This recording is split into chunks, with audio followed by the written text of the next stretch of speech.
നമസ്കാരം. നിയമസഭാ തെരഞ്ഞെടുപ്പ് കഴിഞ്ഞു. ഫലപ്രഖ്യാപനത്തിനു വേണ്ടി മെയ് 4 വരെ കാത്തിരിക്കുന്നു. എല്ലാ ജനാധിപത്യ വിശ്വാസികളും മെയ് 4-ന് എന്താണ് കേരളത്തിൽ സംഭവിക്കുക, കേരളം ഇടതുപക്ഷത്തേക്ക് ചരിയുമോ അതോ വലതുപക്ഷത്തേക്ക് നീങ്ങുമോ എന്നുള്ള ആകാംക്ഷയോടുകൂടി കാത്തിരിക്കുന്നു. 3.0 ആവർത്തിച്ച് മുഖ്യമന്ത്രി പിണറായി വിജയൻ്റെ നേതൃത്വത്തിൽ ഇടതുപക്ഷ ജനാധിപത്യ മുന്നണി ഭരണത്തിൽ വരുമോ അതോ 10 വർഷത്തെ പിണറായി വിജയൻ്റെ കിരാത ഭരണത്തിന് അവസാനം കുറിച്ചുകൊണ്ട് ഇരുളിൽ നിന്ന് വെളിച്ചത്തിലേക്ക് കേരളത്തെ നയിക്കും എന്ന് അവകാശപ്പെടുന്ന UDF വീണ്ടും ഭരണം പിടിക്കുമോ എന്നുള്ളതെല്ലാം കണ്ടറിയേണ്ടത് തന്നെയാണ്.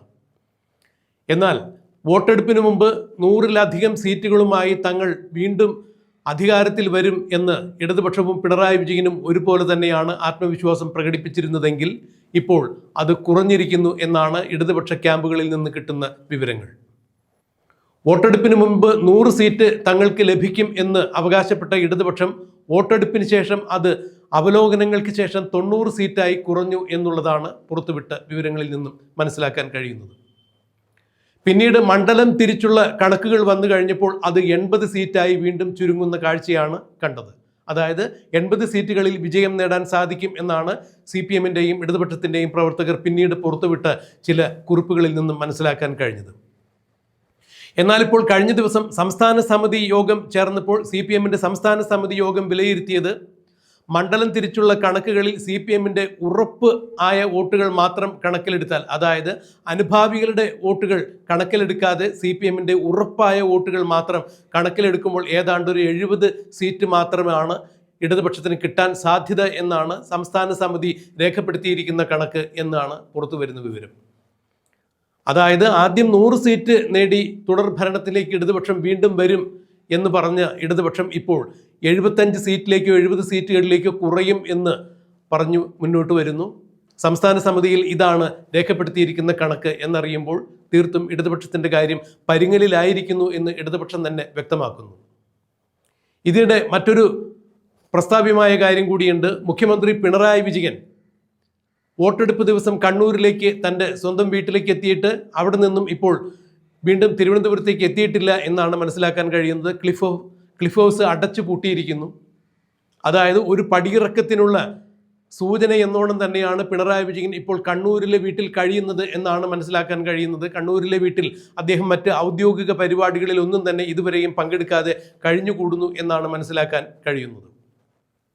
കഴിഞ്ഞ ദിവസമാണ് മുഖ്യമന്ത്രിയുടെ ധർമ്മടം മണ്ഡലത്തിലുള്ള അഞ്ചരക്കണ്ടി ദന്തൽ കോളേജിൽ നിധിൻ രാജ് എന്ന് പറയുന്ന ഒരു വിദ്യാർത്ഥി അതിക്രൂരമായി ജാതീയത ആക്ഷേപത്തെ തുടർന്ന് മരണത്തിന് കീഴടങ്ങിയത് എന്നുള്ള വലിയ ഞെട്ടിക്കുന്ന വാർത്ത പുറത്തു വന്നിട്ട് മുഖ്യമന്ത്രി പിണറായി വിജയൻ അതേക്കുറിച്ച് യാതൊരു അക്ഷരം ഇതുവരെയും മിണ്ടിയിട്ടില്ല എന്നുള്ളത് എടുത്തു പറയേണ്ട വസ്തുത തന്നെയാണ്. ആഭ്യന്തര വകുപ്പ് മന്ത്രി കൂടിയായ മുഖ്യമന്ത്രി ഈ ജാതി വെറിയന്മാർക്കെതിരെ, അതായത് ദന്തൽ കോളേജിലെ പ്രൊഫസർമാരിൽ നിന്നാണ് നിധിൻ രാജ് എന്ന വിദ്യാർത്ഥിക്ക് ജാതീയമായ ആക്ഷേപം നേരിടേണ്ടി വന്നത് എന്നാണ് പറയാൻ കഴിയുന്നത്. അതിൽ മനം നൊന്താണ് ആ വിദ്യാർത്ഥി ആത്മഹത്യ ചെയ്തത് എന്ന് പറയുമ്പോൾ അത് ഒരു കൊലപാതകം തന്നെയാണ്. ആ വിദ്യാർത്ഥിയെ ജാതീയമായി അധിക്ഷേപം നടത്തി ആ വിദ്യാർത്ഥിയെ കൊലപാതകത്തിലേക്ക്, മരണത്തിലേക്ക് തള്ളിയിട്ടതാണ് കോളേജിലെ അധ്യാപകർ എന്നാണ് ഇപ്പോൾ സഹപാഠികൾ എല്ലാവരും പറയുന്നത്. ഇതേക്കുറിച്ച് മുഖ്യമന്ത്രി പിണറായി വിജയൻ ഒരക്ഷരം പോലും മിണ്ടിയിട്ടില്ല.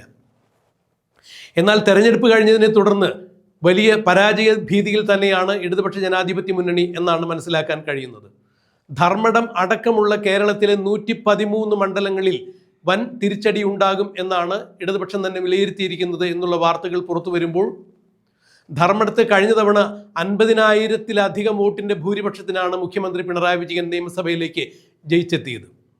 എന്നാൽ ഇക്കുറി ആ 50,000 ഭൂരിപക്ഷം എന്നതിൽ ഒരു 15,000 വോട്ടുകളെങ്കിലും മറ്റു ക്യാമ്പുകളിലേക്ക്, അതായത് ശത്രു പാളയത്തിലേക്ക് ചോർന്നു പോകാൻ സാധ്യതയുണ്ട്. UDF-നോ BJP-യിലേക്കോ അത്തരം വോട്ടുകൾ ചോർന്നു പോകുമെന്ന് തന്നെയാണ് രാഷ്ട്രീയ നിരീക്ഷകർ ചൂണ്ടിക്കാണിക്കുന്നത്. അതായത് ചോദ്യം ചെയ്യാനാവാത്ത നേതാവ് എന്ന CPM-ലെ അപ്രമാദിത്വമുള്ള നേതാവ് എന്ന് പറയപ്പെടുന്ന പിണറായി വിജയന് പോലും തൻ്റെ കാലിനടിയിലെ മണ്ണ് ചോർന്നു തുടങ്ങിയിരിക്കുന്നു എന്നാണ് മനസ്സിലാക്കാൻ കഴിയുന്നത്.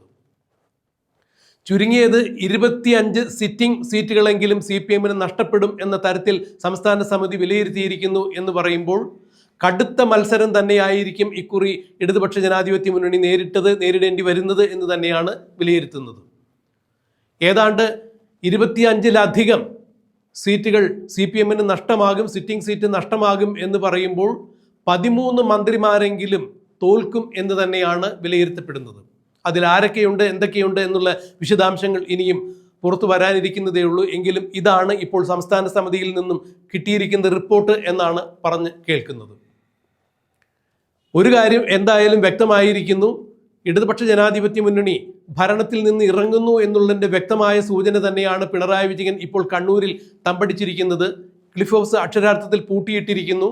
വരാനിരിക്കുന്ന നാളുകളുടെ പിന്തുടർച്ച എന്നോണം തന്നെയാണ് മുഖ്യമന്ത്രി ഇപ്പോൾ ക്ലിഫ് ഹൗസിൽ നിന്ന് മാറിയിരിക്കുന്നത്. അഥവാ ക്ലിഫ് ഹൗസിൽ നിന്നും പടിയിറങ്ങുന്നതിൻ്റെ ഒരുക്കങ്ങൾ മുഖ്യമന്ത്രി തുടങ്ങിക്കഴിഞ്ഞിരിക്കുന്നു എന്നുള്ളതിൻ്റെ സൂചനയാണ് മുഖ്യമന്ത്രി ഇപ്പോൾ കണ്ണൂരിൽ സ്ഥിരതാമസമാക്കിയിരിക്കുന്നതിലൂടെ മനസ്സിലാക്കാൻ കഴിയുന്നത്. അഥവാ വോട്ടെടുപ്പ് ദിവസം കണ്ണൂരിലെത്തിയ മുഖ്യമന്ത്രി തിരിച്ച് തിരുവനന്തപുരത്തേക്ക് പോയിട്ടില്ല എന്ന് പറയുമ്പോൾ ഇത് തന്നെയാണ് മനസ്സിലാക്കാൻ കഴിയുന്നത്.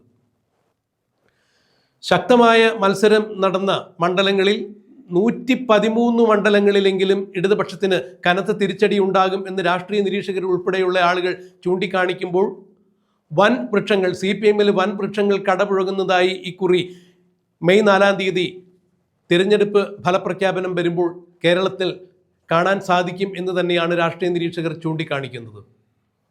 എങ്കിലും ചില ഇടത് കേന്ദ്രങ്ങളിൽ നിന്നും കൃത്യമായ മറ്റു വിവരങ്ങൾ കൂടി പുറത്തു വരുന്നു.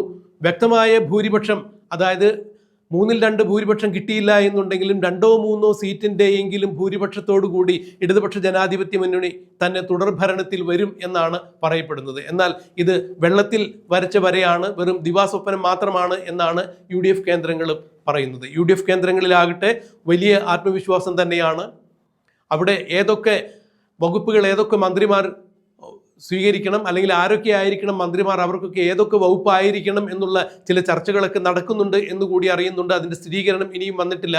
എങ്കിലും ഒരു കാര്യം ഉറപ്പായിരിക്കുന്നു, 2026 മെയ് 4-ാം തീയതിക്ക് ശേഷം കേരള നിയമസഭയിലെ മുഖ്യമന്ത്രി പദത്തിൽ UDFൻ്റെ മുഖ്യമന്ത്രിയായിരിക്കും, ഭരണം UDFനായിരിക്കും എന്ന് തന്നെയാണ് രാഷ്ട്രീയ നിരീക്ഷകർ ഇപ്പോൾ വിലയിരുത്തുന്നത്. തിരഞ്ഞെടുപ്പാണ്, വോട്ട് പെട്ടിയിലായി കഴിഞ്ഞിരിക്കുന്നു. ജനം ഏത് തരത്തിലാണ് വിധി എഴുതിയിരിക്കുന്നത് എന്നുള്ളത് ഒരു അവസാന പ്രവചനത്തിന് സാധ്യമല്ല. എങ്കിലും നിഗമനങ്ങളുടെ അടിസ്ഥാനത്തിൽ പറയുകയാണെങ്കിൽ UDF തന്നെയായിരിക്കും ഭരണത്തിലെത്തുക എന്ന് പറയുമ്പോൾ അതിൻ്റെ മുന്നോടിയായി തന്നെയാണ് പിണറായി വിജയൻ ക്ലിഫ് ഹൗസ് വിട്ട് കണ്ണൂരിലേക്ക് എത്തിയിരിക്കുന്നത് എന്നാണ് ഇപ്പോൾ രാഷ്ട്രീയ നിരീക്ഷകർ ചൂണ്ടിക്കാണിക്കുന്നത്. എന്താണ് ഇക്കാര്യത്തിൽ ഇനിയും നടക്കുക എന്നുള്ളത് നമുക്ക് കണ്ടറിയാം, കാത്തിരിക്കുക.